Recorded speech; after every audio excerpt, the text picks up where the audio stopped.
Eestis on üle 1000 abipolitseiniku ja üle 2400 vabatahtliku päästja. Nendele lisaks veel vabatahtlikud merepäästjad ja abidemineerijad ning häirekeskuse vabatahtlikud. See on suur hulk inimesi, kes näevad oma igapäevase töö kõrvalt vaeva, et Eesti turvaline oleks. Nad on läbinud vastavad koolitused ning panustavad oma vaba aega vabatahtlikusse töösse. Aga miks nad seda teevad? Abipolitseinik Enel räägib. Olen olnud aastaid abipolitseinik. Vabatahtlik töö võimaldab näha ühiskonda igapäevaeluga võrreldes hoopis teistsugusest vaatenurgast. Kohtun ägedate inimestega, õpin uusi asju, panen ennast proovile.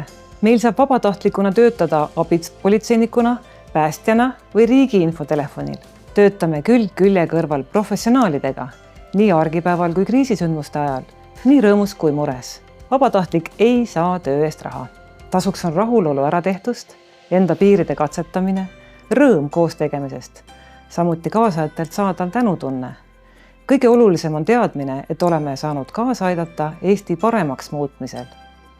Seega, kui sa mõtled, et võiks oma elus midagi teistmoodi teha, saad käed külge panna enda, lähedaste, kogukonna ja Eesti turvalisuse tagamisel. Uuri lähemalt siseturvalisuse vabatahtlike kohta.